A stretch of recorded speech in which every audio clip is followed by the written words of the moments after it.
When the past impacts the future, you have to consider the past.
The Supreme Court is due to make a decision pretty soon, sir, on segregation in the schools. Now, how do you Georgians think that decision is going to go? If they follow the law, as all lawyers understand it, they will uphold the present method, which is separate but equal schools, and each state themselves may determine whether they want to maintain and preserve segregation or whether they want to change it.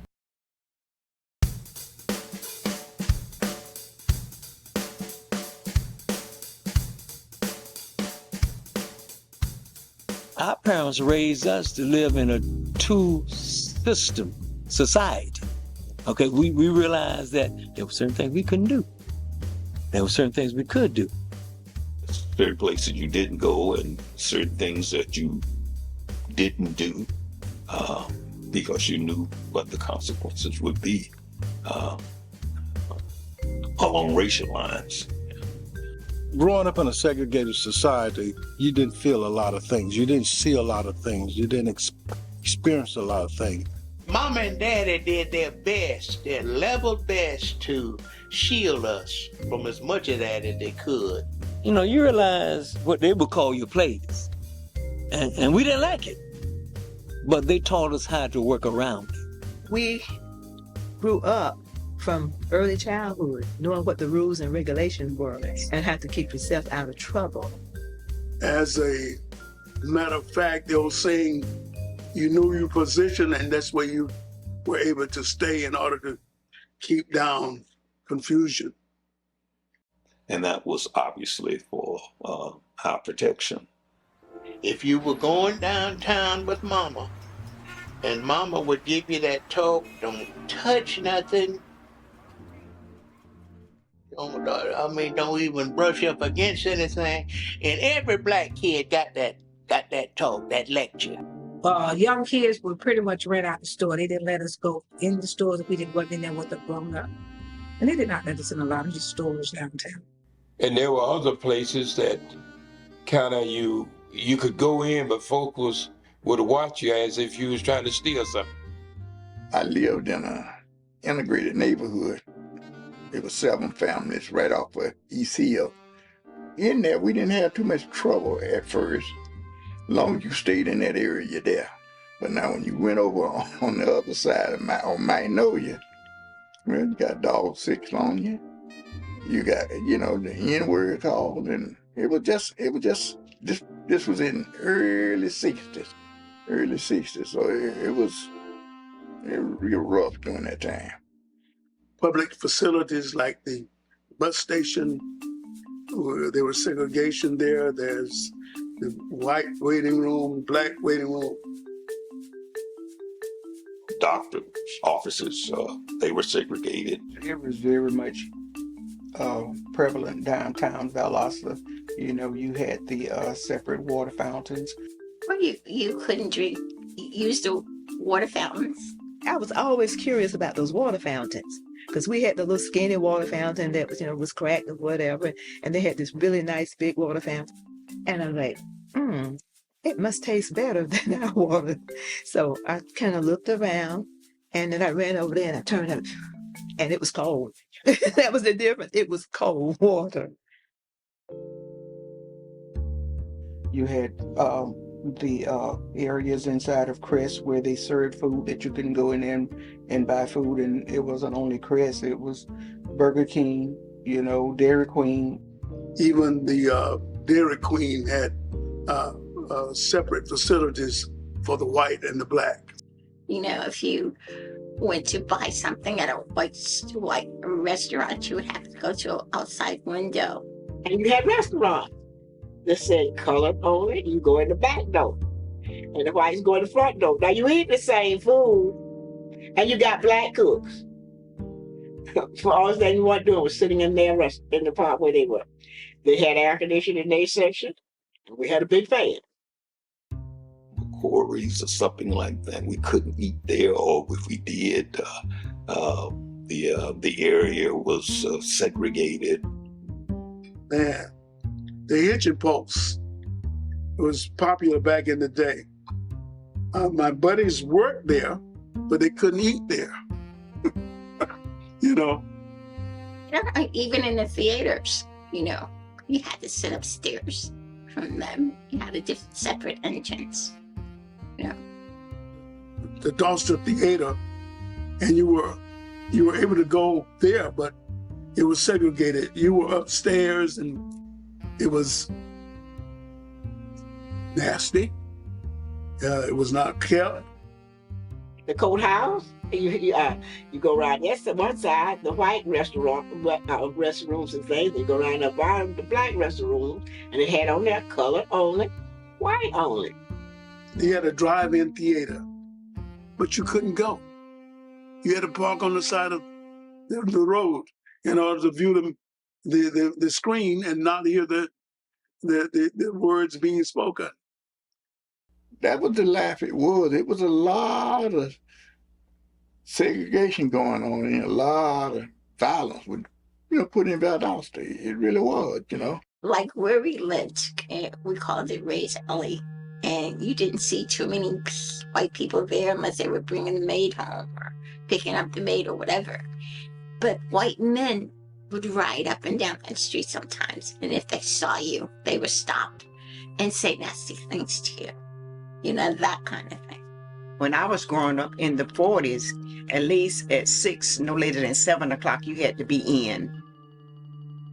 Walking downtown or walking from home from the football game, I've been the car, somebody threw a monkey wrench out the back of the car, hit me in the back. They pull you up to the car and spit in your face. Maybe somebody might be riding or you walking, somebody might scream out the N-word, what are you doing over here or something like that. Colored white guys would ride in the neighborhood and do all that kind of stuff to you. Catch one of you down there and it beat the mess out you. You heard stories, finding, I don't know if you ever heard of Mud Swamp, finding black women in Mud Swamp, that kind of thing. But you never knew if it was true or not. It was just rumors. We mostly didn't go anywhere by ourselves. We were always either with classmates or our siblings. And like you said, we knew when to be back. Yeah, we knew the boundary of that line. And I remember, I didn't understand it at the time, but it was a cross burning in our front yard. I remember that as a little boy. And my daddy came home and put it out. And we didn't know what it was. We just stayed in the house. Said, who want to burn a cross in our yard? But then when I learned more about it, I was told it was from the Ku Klux Klan. I remember a friend of my daddy, they burnt a cross out on Stateville Highway in front of his door. And the next day, while his daughter was getting on the bus at that time, they killed her. You could be walking the streets and white police officers would stop and just harass you at whim. The police officers, if Johnson was on his motorcycle, you were harassed. If you had a car that was not well kept, you were harassed. But you couldn't afford to do anything any better.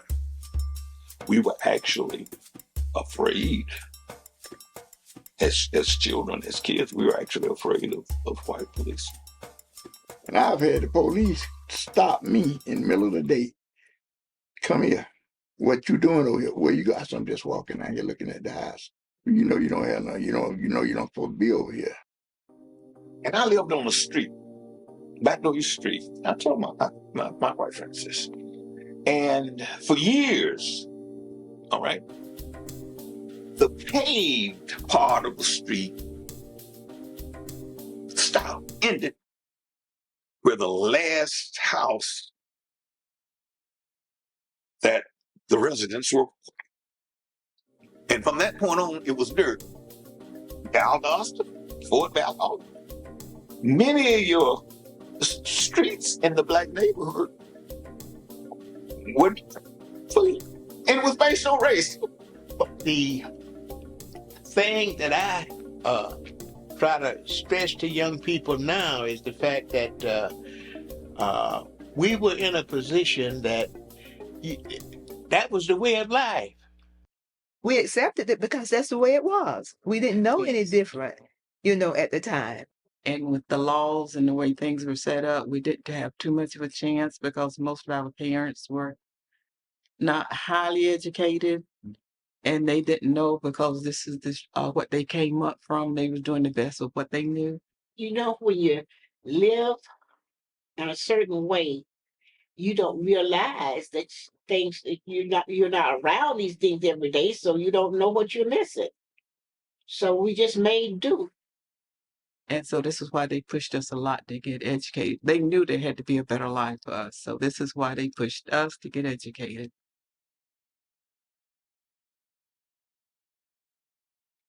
Well, if all of us think back over our lives, we didn't get where we are by ourselves. Somebody pushed you along.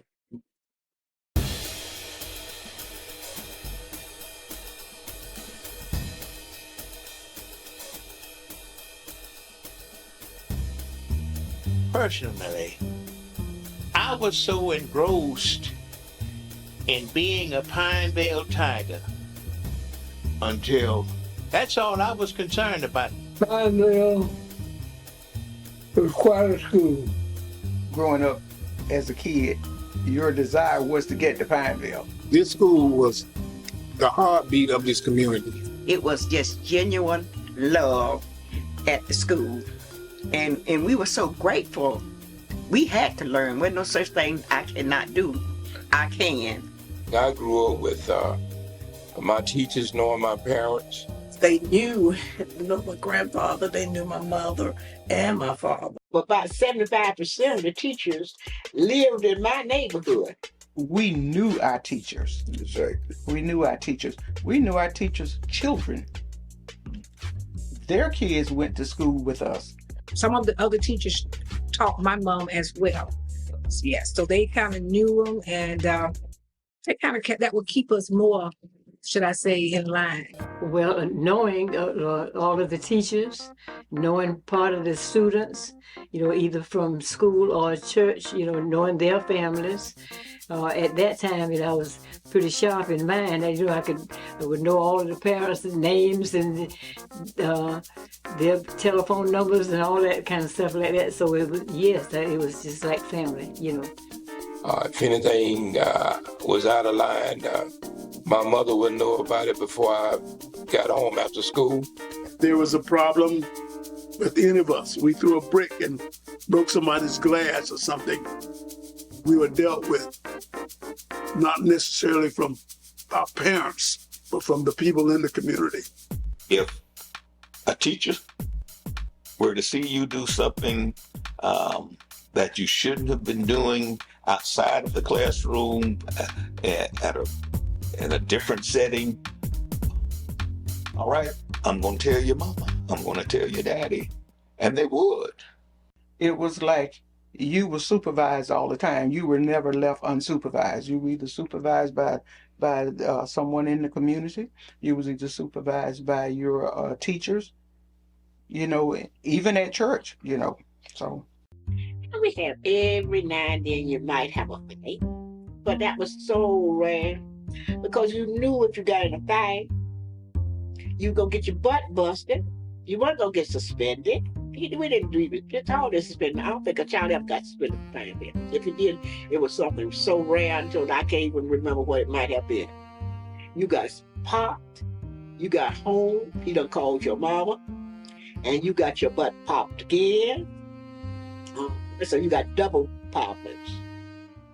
See, back then, we didn't have no alternative school. Parents took care of everything. There was no expulsions. You had to really do something awful to be expelled. You know, our biggest thing was you chewing gum in class or you smoking in the bathroom. So, The way you handle discipline probably determines the future of a student. If you're too hot with discipline and you cause a child to drop out of school, then you have wrecked somebody's life. It was eyes on you all the time. Everybody knew. Everybody. So, you know. So, you know, we being children, we had to be the best. We had to be on our best behaviors, you know. Hey, we knew every teacher. Mabel Brinson and we attended church together at Macedonia First Baptist Church. Matter of fact, it was Mr. and Mrs. Brinson who were instrumental in really getting me to see college as a possibility for me. They were like family. When they saw something out of the ordinary, they sat aside and talked to us like we were their children. They were our parents. When we needed something and they had it, they would sacrifice and get it for us and give it to us. They would. We had someone do anything in their power to help them succeed. Mr. Hall did everything. I can tell you, he worked tirelessly between the two schools, Pinevale and Southeast, to make things work for the students and the parents. For example, we had a clothes bank. Some students didn't have sufficient clothes to wear to school. We needed lunch money. They helped us when they give it to us. Or Mr. Hall was to go ahead on in the lunchroom and eat. Nobody was turned down where you had money or you didn't have money. You were hungry, you went in the lunchroom and ate. We had some students who failed, who had to work to earn money to buy school clothes. So I set up night classes.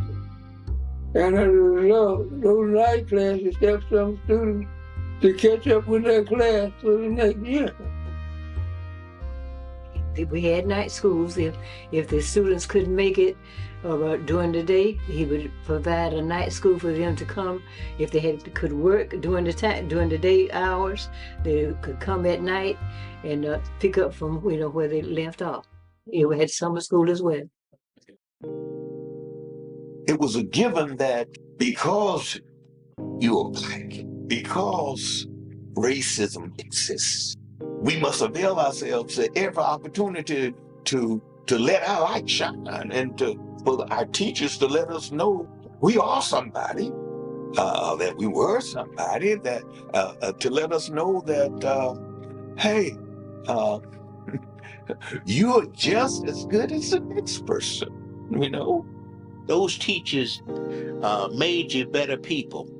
Our teachers provided the education that we needed to make it in society. We didn't have the kind of teachers say, I got mine, you go and get yours.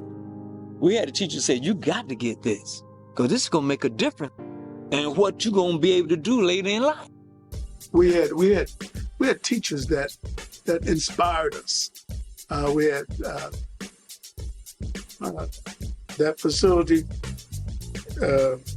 supplied us with the necessary things that would help us to make it wherever we decide to go. Pinevale was totally oriented to helping students to succeed. This started when we were in elementary school. Some of those same teachers knew us when we graduated. In fact, they were on the front row watching us graduate and had us in the 3rd and 4th grade. We were going to represent them when we got out, when we went to college, when we went to the military, when we went into the workforce, wherever we went. So they wanted us to be more prepared than they were. They took it personally. It was caring and compassion from the teachers. And, you know, they treated all the students that way. There was no option for us to fail. And the ones that strayed away, we was able to pull some of those back. So when I go looking for them, if they decide to quit school. When you walk in Pinevale, you were the top of the line, and you were the best of the best. You couldn't really say you were poor because everybody around you was in the same. I never thought of myself as being poor because everybody around me lived the same way. Okay, how poor you might have been, or whether your parents had an education, or whether they worked in the fields, or they worked as a maid, or they taught school, or whatever they did, everybody was the same. We had a strong bond. Everybody basically in the same neighborhood, knowing everybody, knowing all parents, good friends. We never had babysitters because everybody, the village, everybody took care of everybody's people. If they were working and there was a mother at home, she looked out for everybody. The parent was out. My mother would communicate with the next door neighbor, and we would keep an eye on each other, kids, and that wasn't a problem. Miss Bessie was across the street. If Mom was away, Miss Bessie took care of us. The Moores took care of us. Dr. Houseal's mother and sisters would take care of us. And regardless of where you went, every parent was responsible for you when you came to their house. And you never went hungry. If somebody had food, you had food too. Life was good, and I felt very confident and very comfortable. You have that warm feeling that you're safe. That's what I felt. We did have a good time at Pinevale. It was, every day wasn't a great day, but basically we enjoyed each other as a school. We were just a close-knit community that cared about one another, and that remained to this day. And that was the blessed part of being segregated, because they looked out for us. That's how I got to understand what it takes a village was all about. And it really does take a village. Talk about it takes a village. Well, this was the village. It was almost like school didn't even turn out because we had practices and what have you. And everybody, if they didn't participate, they still came back to the campus. All the good times we had there in that gym, you had the pep rallies. We used to have bonfires. So up until about 7 or 8 o'clock at night, we were still here at this school doing something.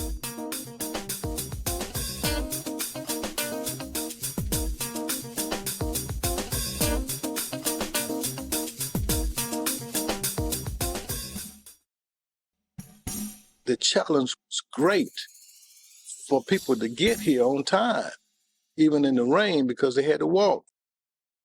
Well, people took the transportation, controlled the bus routes. And at one point we had one that might have been slightly prejudiced. It was about 3 miles one way for me.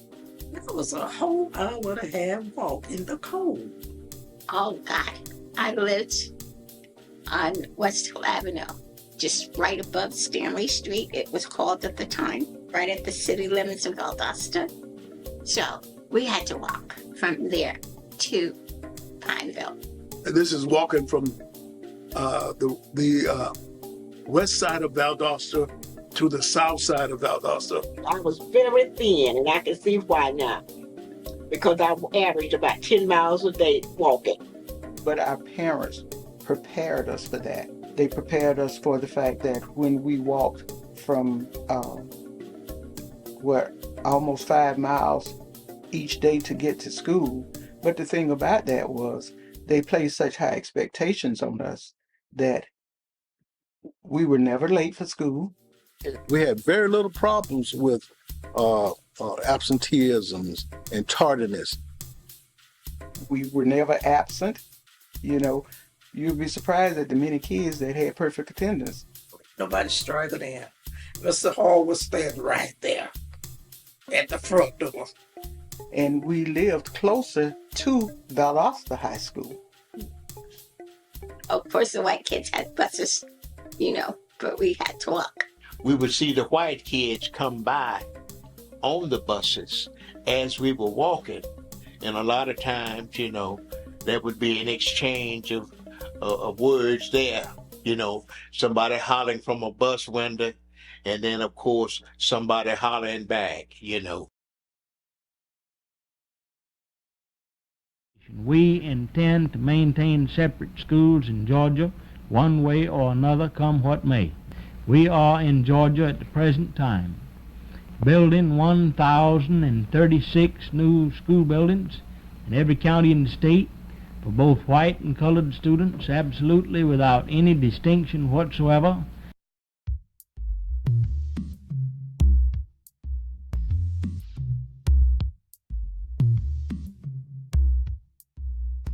There was no equality, separate but equal. No, It was supposed to be separate but equal, but it wasn't. Separation part existed, but the equal part never existed.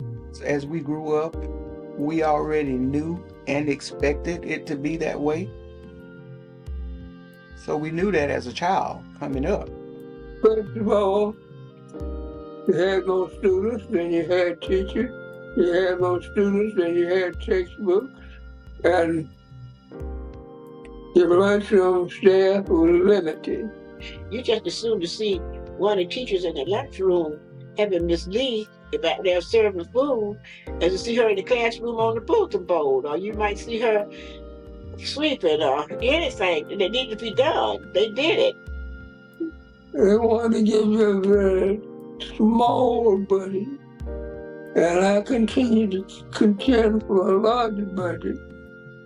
That didn't make me most proper principal in the world, but I stuck to it.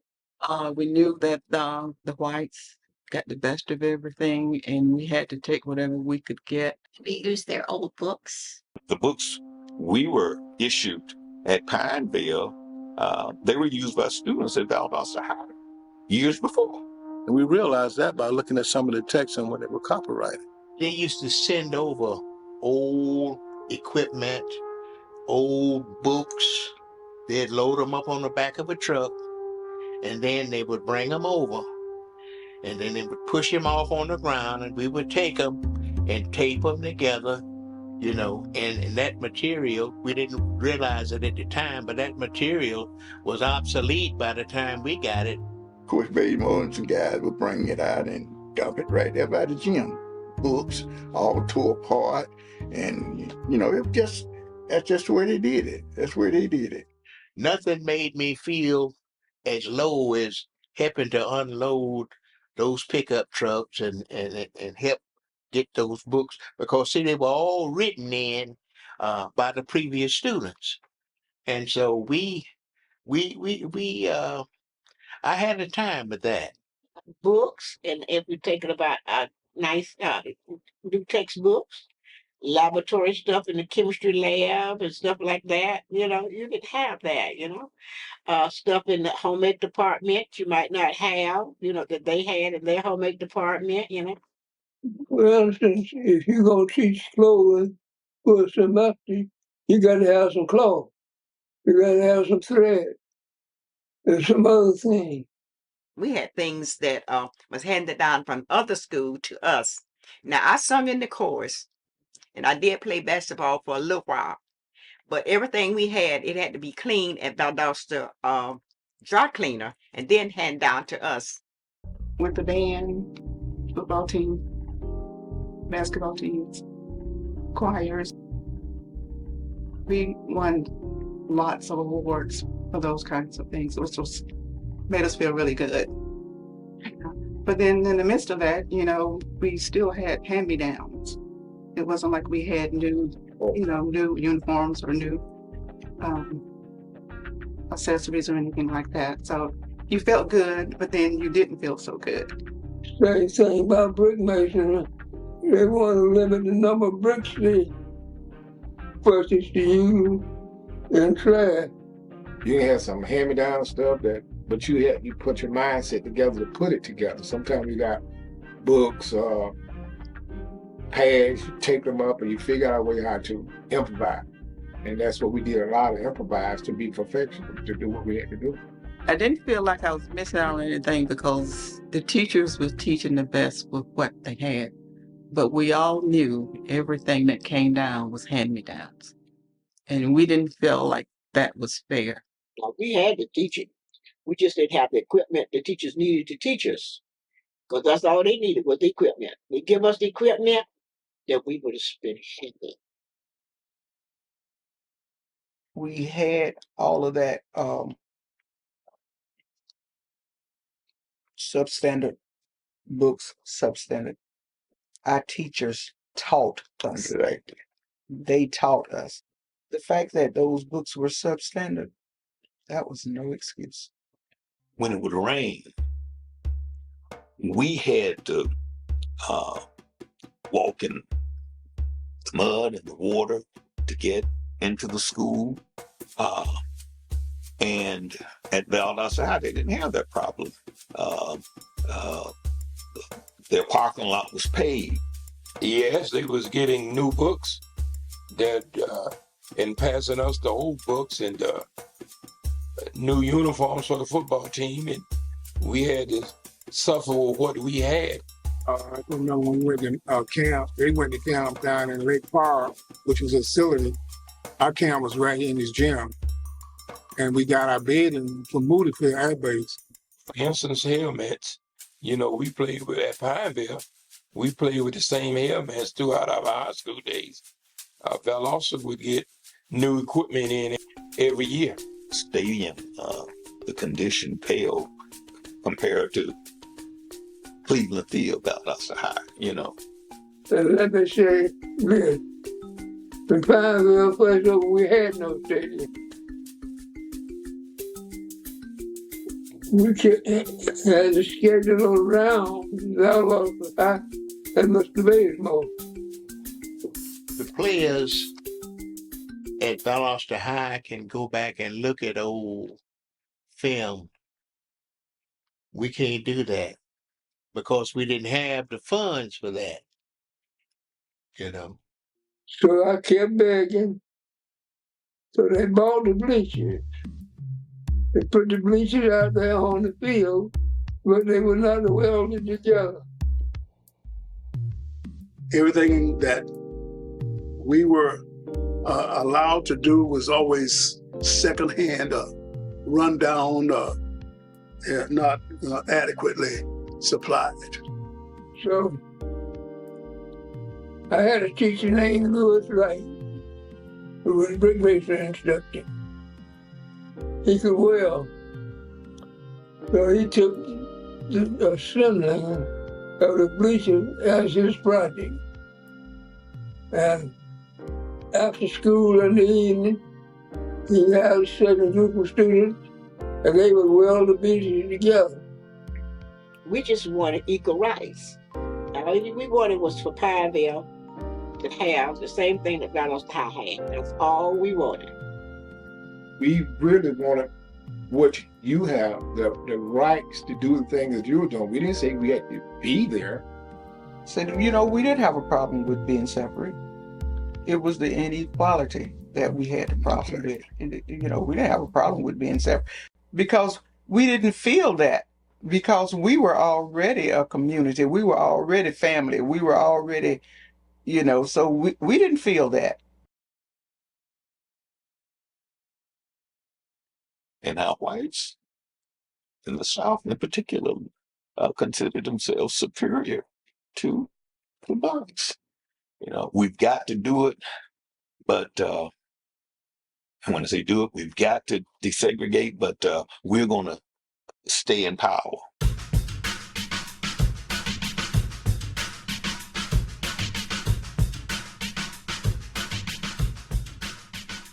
Well, let's put it this way.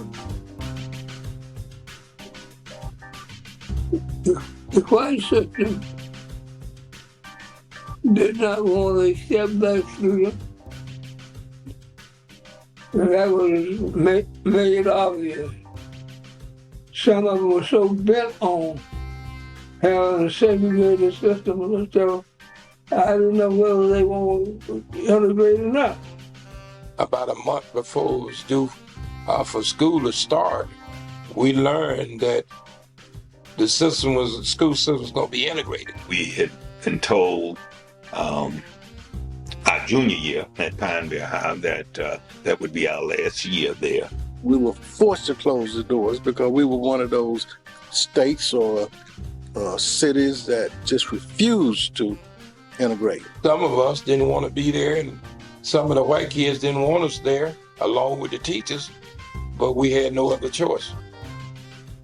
They had to integrate whether they wanted to or not. It was like you were forced to do something that you really weren't prepared to do it.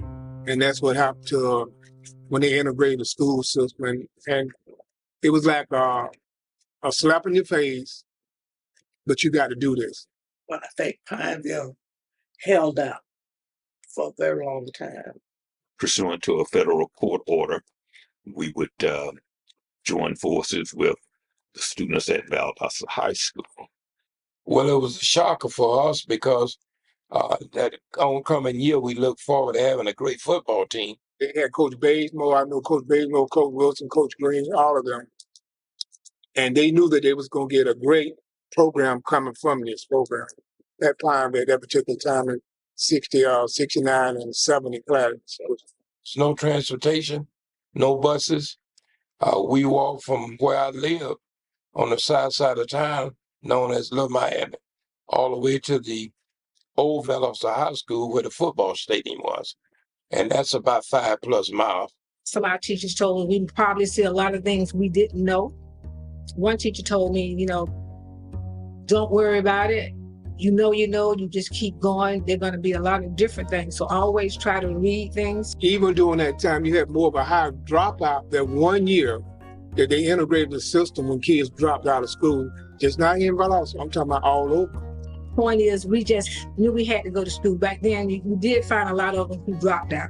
When we integrated into Valdosta High School, as far as educational level, we used what we had at Pinevale, but we was below the standards of Valdosta High School. One teacher also told me, I remember where she said, you got these old books that they had, that's fine. You take these old books that they had, you learn everything in it. It was just the newer material that they was teaching that we had heard for the first time. That was the major problem there. Yeah, so that we had to put in extra time studying just to maintain. There were things that had transpired at Valdosta High prior to our arrival that we had problems with. We found offensive, such as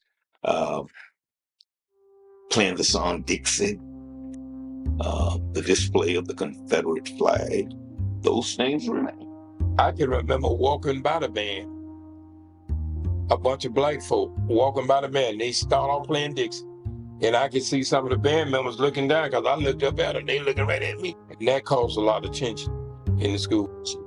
We had to play the greatest band in Dixie. That was their theme song back then, and we had to play that. And they told us if we didn't play it or sit out or whatever, you just couldn't be in the band. It didn't conform enough to us to work with us. And we felt like we didn't want to play it because of the way it made us feel and what it meant to us. So we say, look, this has to stop. And they refused to do so until we threatened to protest by walking out. So after a couple of meetings with the principal, Mr. Green, and the superintendent, a committee was formed, a biracial committee, and there was a compromise reached. So when the homecoming season rolled around, we ran a very popular Black female. Miss Gloria Holloway, she was in the class of 1970. She was beautiful, she was intelligent. Valdosta High School had never had a Black person, female, to represent Valdosta High School. And the white kids had 4 or 5 popular white females vying for the position. And the Black female won. And the white students protested,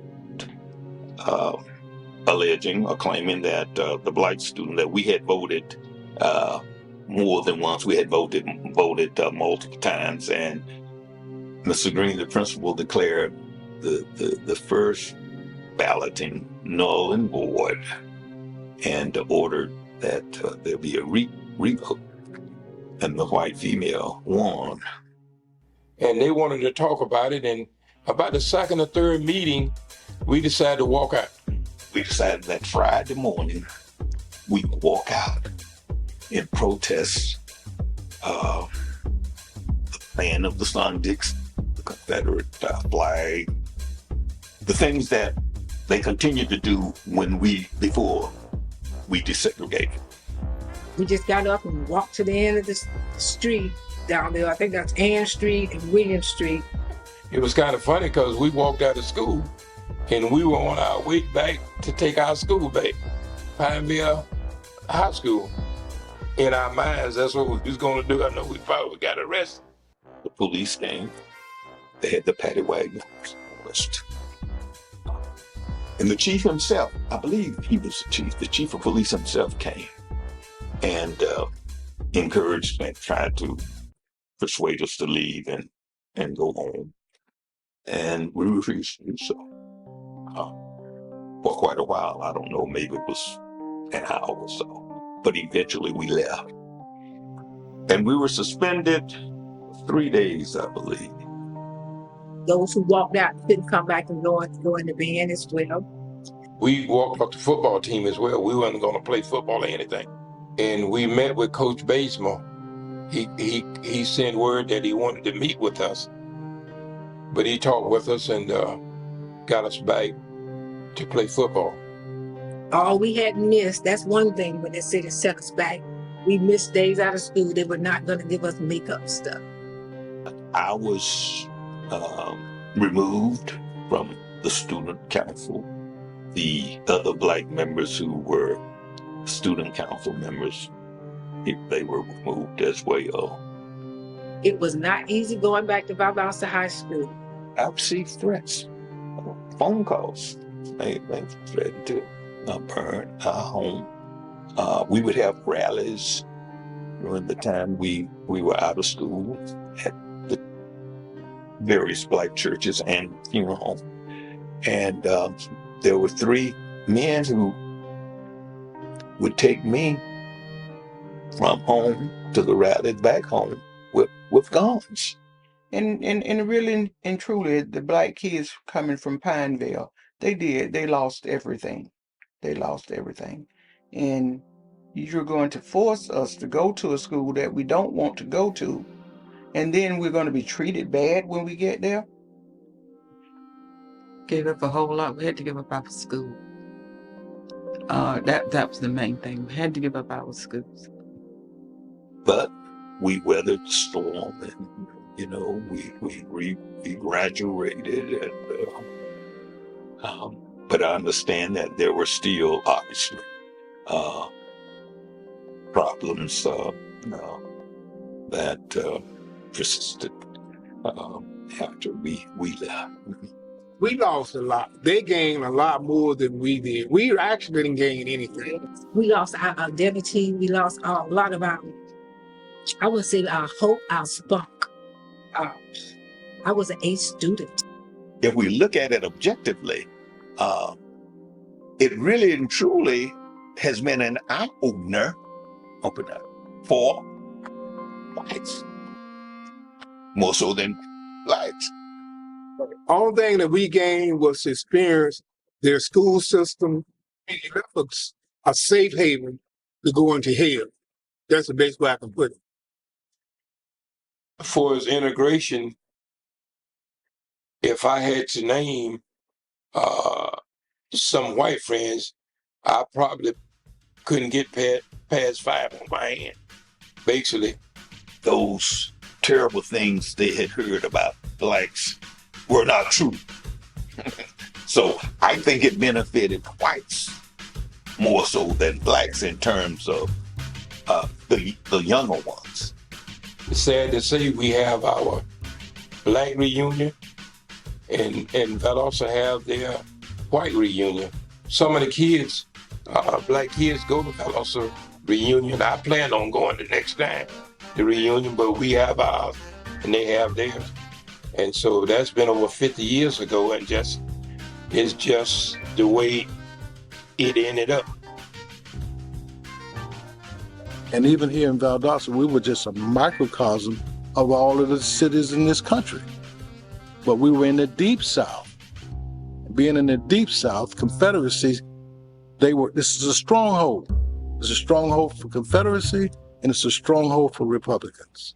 To this day it is.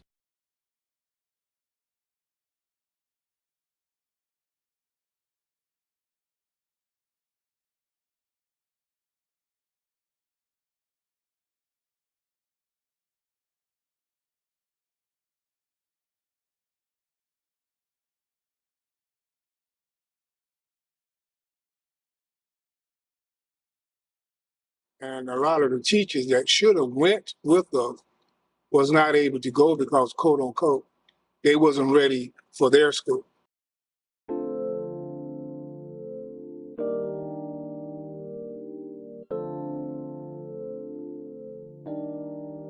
In a roundabout way, they tried to put pressure on several people that they thought should not be teaching white children. Proud to say most of them came through. I live next to a few of the teachers out there, and I would hear them talk about, the transition was very difficult. Some even just stopped teaching, period. Some of them had to go to a different school, I know. All our teachers didn't go over there, and I'm not sure all the reasons behind it. People we had looked upon as our leaders, and when I say our leaders, our mentors, and we still did, as principals and as band directors and football coaches and the like, they had to assume a lesser role. It's the old system of, hey, if I'm related to you, I look like you get a better chance than I do. Yeah. And we were acutely aware of that, as were they, but, it was a matter of they had to make a living, Mr. Rebels was the only one I know that kept his title with the choir at Valdosta High School. And that's why we felt isolated. We didn't have our people who we knew to go to talk to some of the teachers and everything like we used to do at Pinevale. I realized that the system was going to do everything it could to see how many black teachers were eligible for retirement. That ousted quite a few black teachers. I would go down to the bank and I stood there and I seen my social study away government teacher sitting there, one of the cream of the crops at the school, and she was standing out selling pies. So I said, why yeah? She said, I was forced to retire. On the other hand, some of the black teachers would question their ability to teach school. Our band director, Mr. Marshall, he was an excellent director, but when he moved to the Valdosta High School, they placed him with the junior high band. He had a master's in music. And when he went over to Valdosta High, they wanted him to serve under the band director there, who had a bachelor's degree. And that wasn't fair. And he could not present any of his music, because when he told us, just don't forget, we can always go out and practice among ourselves and play. He told me, don't ever stop practicing what you know. And that band room back then, when you came out there, whatever you could play, you could play. And some of the kids that went to Valdosta High told me that some of the kids didn't know how to read music. But here, you could play anything that they put in front of you. You understand? When I think about that, and I think about Mr. Marshall being, I would say degraded or downgraded or whatever you may want to call it. I wouldn't say that. In my eyesight and in my heart and my mind, he was a wonderful teacher, great teacher. He was an inspiration, to us all. Our principals became assistant principals. Our football coaches became assistant coaches. I remember Coach Edward Jones, who was our head coach, went over to Valdosta High School and became a receivers coach. He became an assistant. There was still this obvious display and treatment that you're still less than we are. And in the schools where the classrooms, most of the teachers were given remedial students. When I think about Mr. Hall being a principal, he left the high school and he was a principal over at Southeast Elementary School. So from a high school to an elementary school, you still played an important role in the Black community. White friend of mine who was in an administrative position slipped and told me that they're going to make you assistant principal at the Valdosta High School. But I thought it would not be bad for me to serve as assistant principal at Valdosta High. Had it been that principal and found me, I realized there would be times I would have to defend my students, and I couldn't stand by and not defend my students. So rather than be put in a position where I couldn't protect my students, I didn't want to be there. Some of the students with me at first, we didn't know, felt like a lot of them left, kind of gave up on us or whatever. I didn't know the whole story.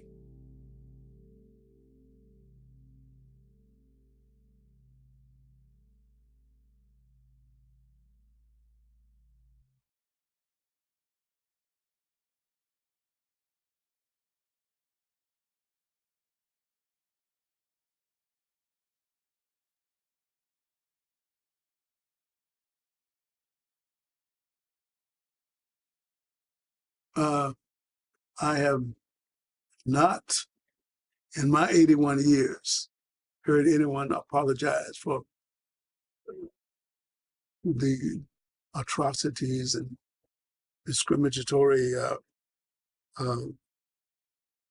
evils that has been administered to us.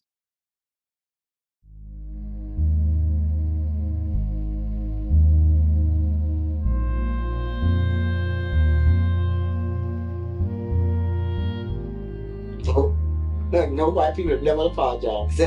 No, never. They don't intend to. Because in their mind, they felt like they was doing right. No. No. Yeah. Yeah.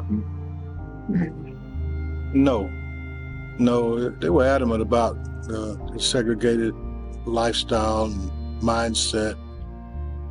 Say you're sorry, you got to admit you was wrong. So no. No, I don't have any knowledge of that,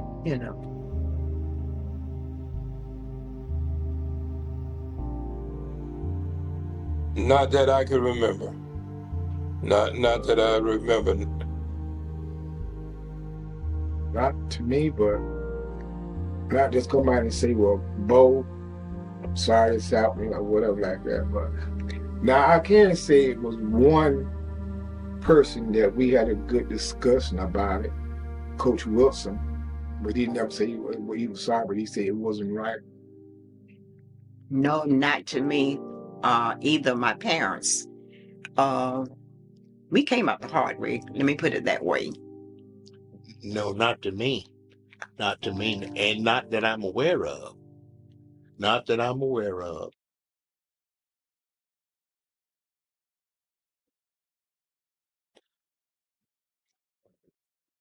One person comes to mind, and that person is deceased now. Didn't come right out, didn't say it directly, but by his actions. Not so much in school, but as I grew older in the workplace, I've had a vice president to come and apologize for some things that happened because I was the only Black there, and the way that the other ones were sort of isolating me. I went to a reunion with the 1972 with Valdosta High as well, and a couple of them, I call them the hippies. A couple of, we sorry y'all, went there. It was bad. A lot of things you did. I mean, when, you have some discussions sometimes with your white friends and stuff, and they'll say, I'm sorry you had to go through that, or stuff like that. Yeah. But that's where we got it from, other students, not anything like the government, other teachers, other principals, or anybody like that. Now, I would like to know why y'all haven't apologized to us. Why would y'all apologize? I mean, I don't think the word I'm sorry is too, but maybe we feel like we don't think that's enough to say the word I'm sorry, because that's a word. I think it's because of the color of the skin. Now, that's my opinion. So maybe they like to show it in actions and deeds, more so than just saying the word I'm sorry. And I would accept that much more, because anybody can say I'm sorry and you don't really mean it. Why should I apologize? It wasn't me. Yeah, that's the scapegoat. So if we don't get an apology. I still, in my mind, think about the skin color. It's like none of us had any control over what color we are. We're all God's children. And I don't see why we just can't get along. Why the hatred? Why is there so much hate? I kind of have the impression that what we were doing, the white folk was right. I don't need to apologize. Kind of like y'all came to our school and all of these things, but and I think a lot of times it's just the way they was raised. I think it's human nature that some folks find it difficult to come right out and say, I'm sorry for this or that, but all of the actions tend to amount to such. I'm thinking that perhaps they're embarrassed and they don't want to, it's admitting that it was wrong, and their foreparents were a part of it. If they come to you and say, I'm sorry, this happened. So if they never say that, and you're just friends, going out to eat together or whatever, sitting, talking, then it's like, I wasn't a part of that. I didn't do that.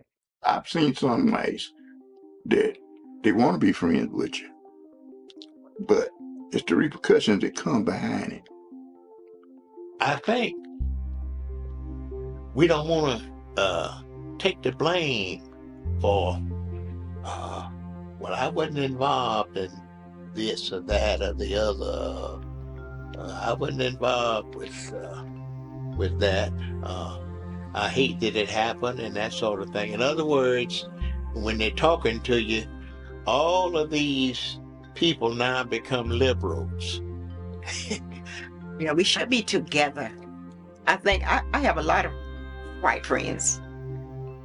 I have a lot of white friends. And we're very close. But at the time, way back, it was terrible because the clans could come and run across in your yard. Oh, well, because folk hate giving up stuff. They may not feel like they were wrong. A lot of times people don't feel like they're wrong. And then another thing is some folk want to say it, but they don't want to be ostracized by their fellow man.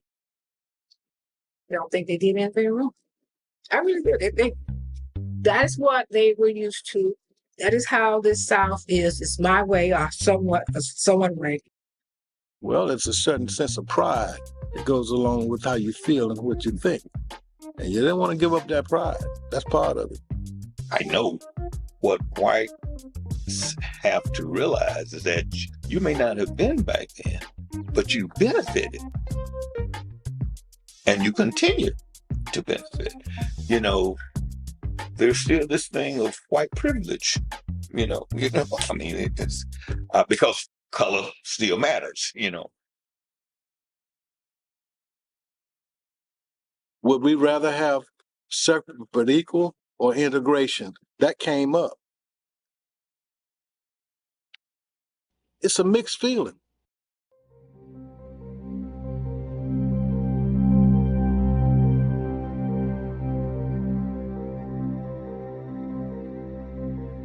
Well, when it happened, I thought it was good. After a couple of years, I quit. Add to the segregated system. I'm speaking for myself. I think that was the worst thing that ever happened to the black race when they integrated the schools. I was comfortable with it. We were all on the same page. If they had made the equal, I was all right with separate.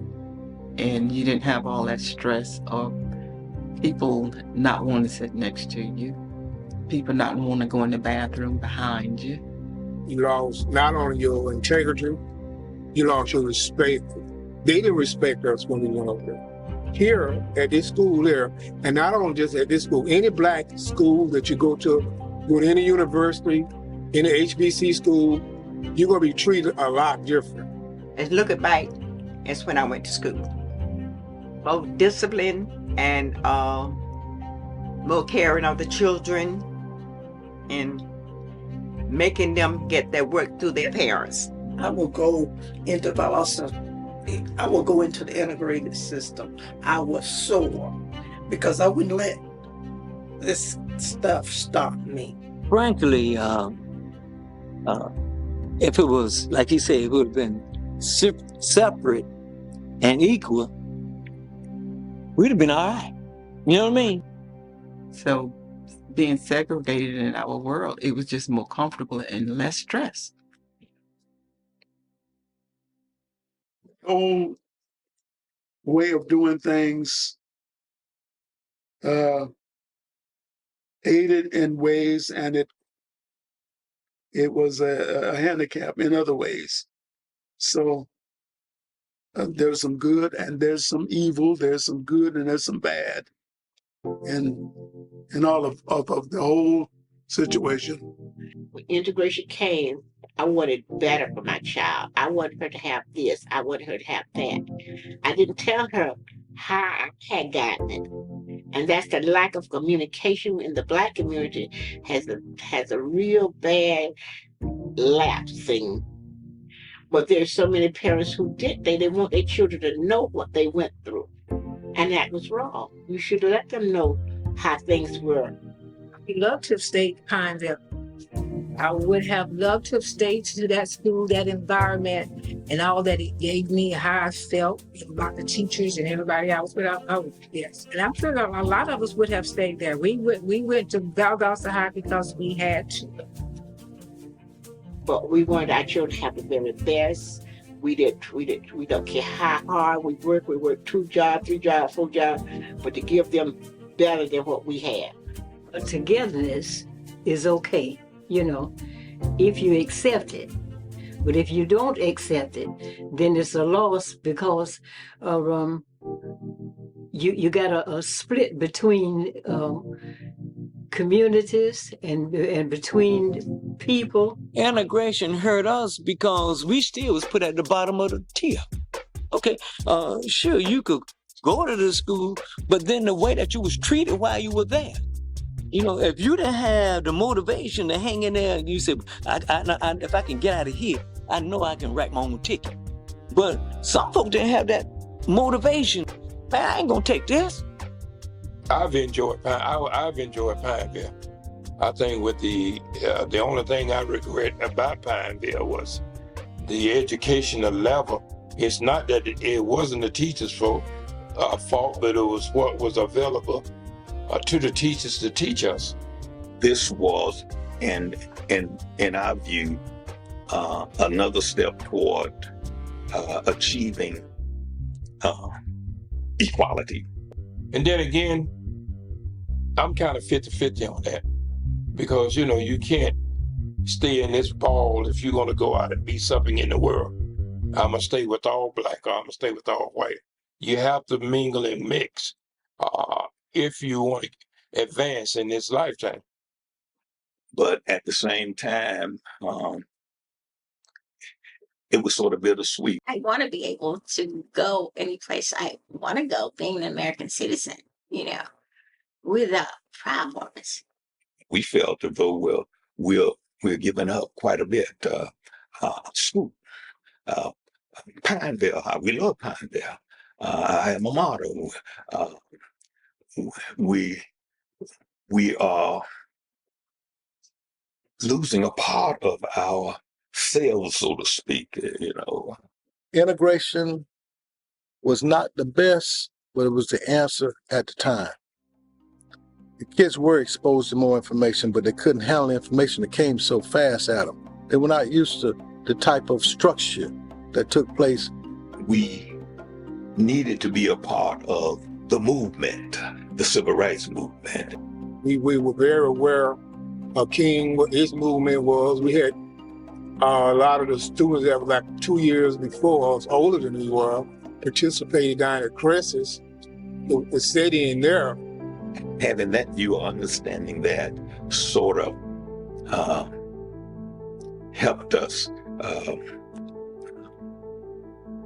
accept the fact that we had to leave our school and go to Valdosta High. I think what was lost was part of our heritage going into the Valdosta High School.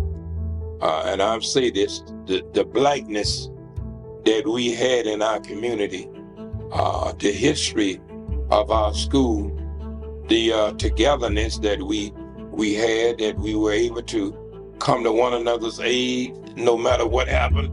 If there was a situation, the community rallied around that family to help them out.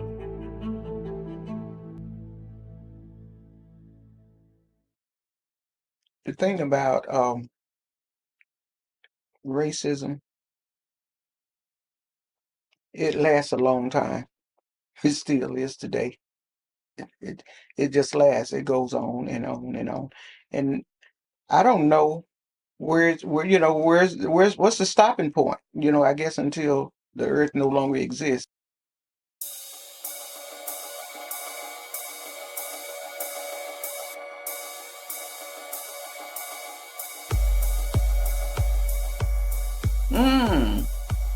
I think we're going backwards. I think it's going back to where it was. I'm afraid. I think it could be better. If more individuals learn how to love than to hate. And I look at that, and You know, how in the world can you hate somebody because of their skin color? Well, on a national level, it's obvious that one former president is president. No way to get around it. Things are like they're trying to do white supremacy again, not white supremacy, but white male dominance over everybody. And he, in my opinion, would turn the clock backwards. I believe he would turn the clock totally backwards if he could. How in the world can you hate somebody about what's been told to you and you don't even know that individual? How in the world can you hate somebody and still say I'm a child of God? With the way these people that we're putting in offices that are making these laws, they can take you right back to where we fought so hard to come from. And that it doesn't make sense that in the year of 2023, that they're doing the very same things that they was doing in 69, in 64, 65. The very same thing. We're pretty much back to square one, a segregated school system, pretty much. Because, and that's pretty much universal, you know. I want to say universal. Certainly in the South, and I wouldn't be surprised if not in other regions of the country as well. Most of the whites move out of those suburbs, and then they build schools out there for them. Where we're in the city, and a lot of the people in the city can't afford those houses, so that makes it predominant. Valdosta High School predominantly black. Lowndes County, Lowndes High, predominantly white.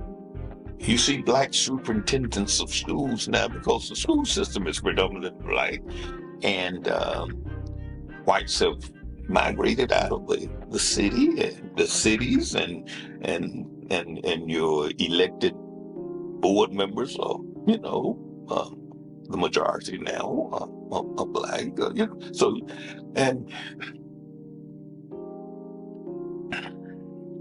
So yes, it's still a matter of race. You can see some things are blatant, but most cases institutional. We're talking about in our finances when we have to go to the bank to get a loan. You're talking about real estate agents who would like to steer us toward the black community when we're looking for a piece of property. All that stuff still exists. You might get into the clique for a minute, but if you don't come up to their expectation, you're gonna lose that. Okay, so it's designed to keep a certain group up here and a certain group down here to support this group up here. It is better than it was, but there is a long line of ways that it could be much better. Things that's happening now, they need to turn themselves back and ask the Lord for help, because things now is too upsetting for the world to continue to grow. Things are still going on now that that I'm just ashamed about. You know, because I know other countries are watching us from afar, and I'm just blown away by the audacity. With Trump's rhetoric and so many people are for Trump, it's like we're just going backwards, in my opinion. You know, it's just, I just don't understand how they have all that faith in him and they know exactly what he's doing, you know. It doesn't take a rocket scientist to figure out what the slogan of the, you know, let's make America great again, what that's all about, you know. There are those who may pretend that it's not, but it is. They just want to push you aside, back like when it was back in the 1800s when white men dominated everything. And that's what they're trying to get to. About the only thing, if they could put back in slavery, I believe they would. And we have progressed some, along with that, but it's still not the same. And I can tell you, as being a nurse, I have worked with people that come under me that I have trained, and they'll make 30 or 40 cents more than I would per hour. Until the attitude of the people change, you're going to always have this. You're going to have this separate. It ain't going to be equal, but you're going to have separate. Same place it was in 1930. Just camouflage, like I told you one time. It's like a cardboard box which you put icing over it, and it looks like a cake, but it ain't a cake. The same. Just the same. It's still racist. It's still everything it's always been. Even though the black, the brown, the green, and everybody got good educations and everything is going. And that few little nuclear group is still trying to hold on to that power, that supreme power that I'm greater. It's losing it day by day, and they are tripping like dogs. But I don't care what nobody say. You're going to see some of what you see down in here, you're going to see there too. I don't care where you go in the United States, you're going to find some. I don't care where you go in the country or the world, you still going to find some of that. Okay? So my thing is that it's just a matter of you being constantly able to make adjustments and deal with life. They are tripping big time. They're losing it. Like Tola Trump. He's losing it so bad, and I really, deep within, I feel sorry for him. And what that says to me is that either the supporters are just like him, or he's doing what they want him to do. And that's scary. That's very scary. Even if he's not trying to go back to win. He don't want to be the president, but he know once I get there, my job is to divide this country. Yeah. But it's going to even be worse. It's going to be divided even worse than now. There were some people, some whites that I heard say that they voted for Obama, but then, and see, they tied his hands. Then they couldn't, they were so outdone by how that turned out, they decided to jump from Obama to Trump. I said, now, how did you come up with that? I think we're still a young nation. 200 or 300 years is nothing compared to Germany and France and Russia. These places have been established AD. I told some of my white friends who are lawyers, they say, I can't believe it. And they were talking about, well, Donald Trump is this, Donald Trump is that. I said, well, and boy, we can't believe that he's the nominee, And then he became president. I said, well, it says more about this country than it does about Donald Trump, and it really does. But let's make America great again. I don't think he really understood what he was actually saying, what he was actually posting. I still think he just want to be out there showing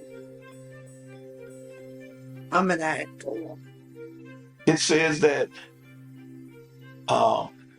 we have yet to get to that promised land that Martin Luther King talked about.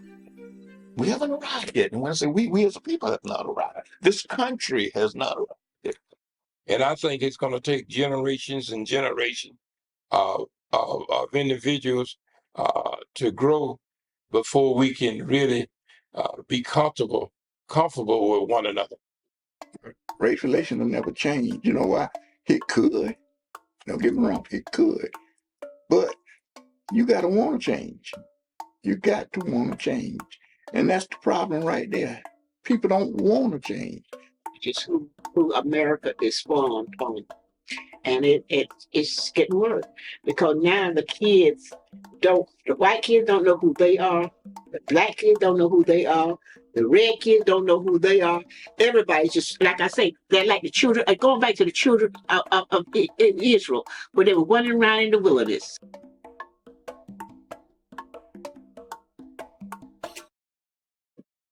We've got some growing pains going on here. And when you find someone like our number 45, for example, who wants to turn back the time, and he does all these things that would spark confusion and misinformation, where people are so confused they don't really know the gains that we've made over the years. They dismiss all of that. We've been set back somewhat, but I do believe we'll overcome it. Social media is the worst thing that could have ever happened, but in a good way, it has allowed people to express themselves and be themselves. And what that has done for me, it has allowed me to see you for who you are instead of what I thought you was. I think we've had plenty of time, but given some time, we'll get together. We'll connect. And a lot of that old mentality, it's slowly going away, but I think it's going away really slower than faster than it should be. That's the scary part, because of people that you have been around, you never would have thought that they had those views based on the way they were. It just goes back to past history with white people, that black people will never be equal to them. They will always do what they can to keep us down. We have to fight and fight hard to accomplish what we have. So it's just, I say it's just systemic. Just so. That's the way they could see us as second-class citizens, and I think they're going to always see us as second-class citizens. And it's just a fight every day to say, I'm just as good as you are. My skin color has nothing to do with what's in my brain. I'm a true believer in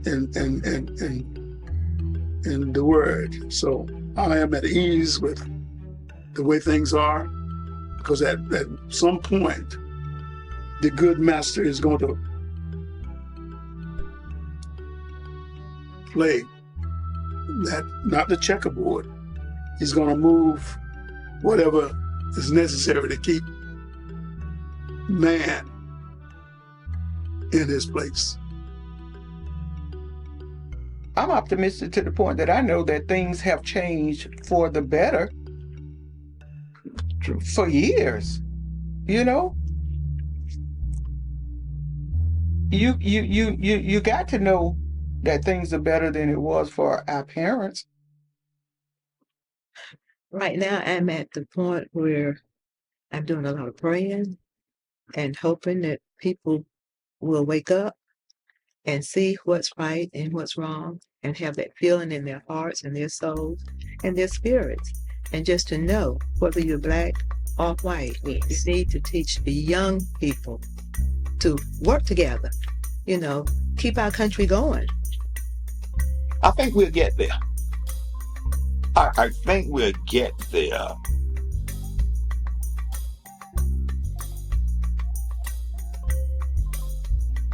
And the reason I do is I think it's part of God's plan. I ask the Lord to let his will be done, and he loves us all. He wants us, I think, to live together and to love each other and protect each other. And if that's his will, it's going to happen, regardless of who doesn't like it, you know. You can't be on top of everything over everybody forever. And that's the whole thing. They see the shift and they can't control the shift, and you're not going to control it. You're not going to. So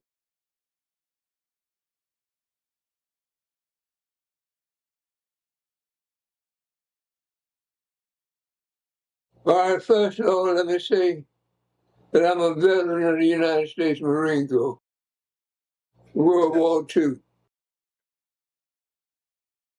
My bachelor's degree, Savannah State College, Savannah, Georgia. My master's degree from Columbia University in New York City.